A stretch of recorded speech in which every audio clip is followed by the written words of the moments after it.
آپ سے درخواست گزار ہے برائے مہربانی آپ تشریف رکھیں۔ میں باادب طریقے سے دست بستہ درخواست گزار ہوں، آپ تشریف رکھیں، ادب کا مقام ہے، ذرا دامن مراد پھیلا کے بیٹھیں۔ رند پیتے رہیں چلتا رہے پیمانہ تیرا، یوں ہی روزانہ تیرا۔ رند پیتے رہیں چلتا رہے پیمانہ تیرا، یوں ہی روزانہ تیرا۔ پیر میں خانہ سلامت رہے میں خانہ تیرا، جام و پیمانہ تیرا۔ حسن اعمال سے خالی سہی میرا دامن، کوئی خوبی ہے نہ فن، میری بخشش کے لیے کم نہیں کہلانا تیرا، مجھ کو اپنانا تیرا۔ اور ہم غریبوں پہ بھی پڑ جائے اگر ایک نظر کو سر راہ گزر، ہم غریبوں پہ بھی پڑ جائے اگر ایک نظر کو سر راہ گزر، کیا بگڑ جائے گا، کیا بگڑ جائے گا اے مرشد میں خانہ تیرا، دل ہے شاہانہ تیرا۔ کیونکہ ہزار جام تصدق ہزار میں خانے، نگاہ شیخ کی لذت زمانہ کیا جانے۔ پیر میں خانہ سلامت رہے میں خانہ تیرا، جام و پیمانہ تیرا۔ حضرات محترم، رومی کا سوز و ساز، وہ راضی کا پیچ و تاب، اقبال کا وہ فکر حقیقت جلوہ فگن ہے۔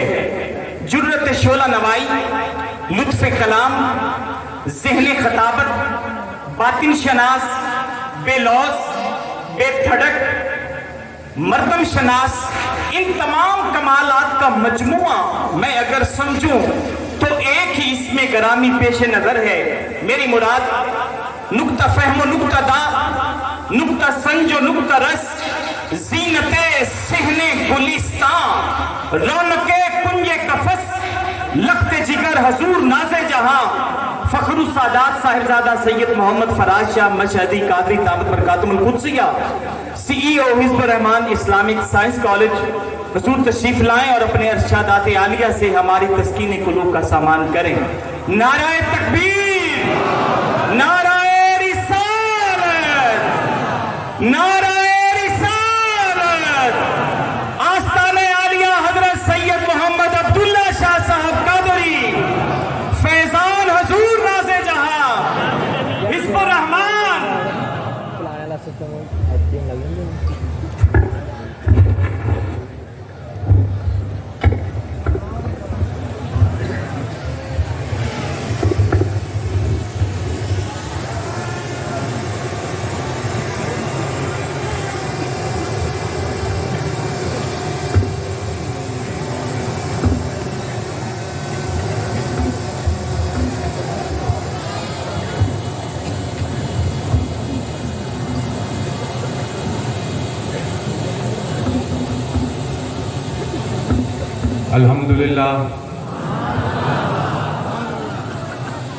الحمدللہ رب العالمین، والعاقبۃ للمتقین، والصلاة والسلام علی سید الانبیاء والمرسلین، وعلی آلہ الطاہرین، وعلی صحابہ المہتدین، وعلی اولیاء الکاملین الراشدین۔ اما بعد فاعوذ باللہ من الشیطان الرجیم، بسم اللہ الرحمن الرحیم۔ ان الذین قالوا ربنا اللہ ثم استقاموا تتنزل علیہم الملائکہ الا تخافوا ولا تحزنوا وابشروا بالجنہ۔ صدق اللہ العظیم وصدق رسولہ النبی الکریم الامین، وَنَحْنُ عَلَىٰ ذَلِكَ لَمِنَ الشَّاهِدِينَ وَالشَّاكِرِينَ وَالْحَمْدُ لِلَّهِ رَبِّ الْعَالَمِينَ۔ دوستو، عزیزو، بزرگوں، سب سے پہلے میں اللہ سبحانہ و تعالیٰ کا شکر ادا کرنا چاہوں گا کہ اس نے اس نورانی اور بابرکت لمحات میں مجھ جیسے گناہگار سیاہکار کو اس قابل سمجھا کہ میں آپ سے چند باتیں کر سکوں، اور اس کے بعد میں دوبارہ کہوں گا جو لوگ کھڑے ہیں بیٹھ جائیں۔ پہلے اسٹیج سیکرٹری صاحب نے بھی اعلان کیا، اب میں آپ کو کہہ رہا ہوں بیٹھ جائیں۔ اب پتہ چلے گا کہ کتنی کوئی بات مانتا ہے، اور وہ تنظیم وہی کامیاب ہوتی ہے کہ لیڈر کا صرف اشارہ سمجھے ہاتھ کدھر گھوم رہا ہے، زبان سے نہ نکالا جائے۔ میں گزارش کروں گا تشریف رکھیں جہاں کوئی جس کو جگہ مل رہی ہے، تاکہ پچھلے لوگوں کو سمجھ آ سکے، بات سمجھ آ سکے، سن سکے، نظر آ سکے۔ اور میں کوئی اپنی باتیں نہیں کرنے لگا، اللہ اور اس کے رسول کی باتیں کرنے لگا ہوں۔ اس لیے ادب کے مرہون خاطر ضرور رکھیے، کیونکہ جہاں اللہ اور اس کے رسول کا ذکر ہو رہا ہوتا ہے، رسول اللہ صلی اللہ علیہ وسلم کے فرمان علی شان کے مطابق دنیا کے اندر جنت کے باغ ہیں جہاں اللہ کا ذکر ہو رہا ہوتا ہے۔ سبحان اللہ، بے شک۔ کوئی اپنی باتیں سنانے کے لیے میں آپ کے سامنے کھڑا نہیں ہوا، اللہ اور اس کے رسول کا پیغام سنانے کے لیے کھڑا ہوا ہوں۔ اور جس وقت تک میں بول رہا ہوں یہ جگہ جنت کا باغ ہے حدیث کے روح سے، اور جس وقت تک میں اللہ اور اس کے رسول کی دین کی گفتگو کر رہا ہوں تو جنت کے باغ میں بیٹھنے والے کون ہوئے؟ وہ بھی جنتی ہوئے، بشرطے کہ اگر اپنے گناہوں پر پشیمان ہو کر ہم اپنے گناہوں پر جناب اللہ سے سچی توبہ کر کے یہاں سے جائیں تو جس طرح جنت کے باغ میں جنتی بن کر بیٹھے ہیں، اگر سچی توبہ یہاں سے کر کے جاؤ گے تو میرے پیر عبداللہ شاہ رحمت اللہ علیہ کے صدقے جنتی بن کے جاؤ گے گھر کو۔ سبحان اللہ، سبحان اللہ، سبحان اللہ، آمین۔ اور اس کے بعد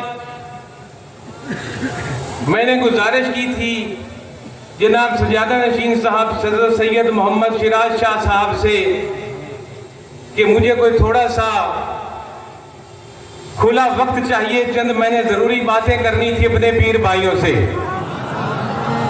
لیکن وہ کھلا وقت پھر نہیں بچا بالکل ہی، کیونکہ 4 بج گئے اور اوپر سے عصر کی نماز کا وقت قریب آ پہنچا ہے، لہذا جلد سے جلد میں جتنی مجھ سے باتیں ہو سکی میں کرنے کی کوشش کروں گا۔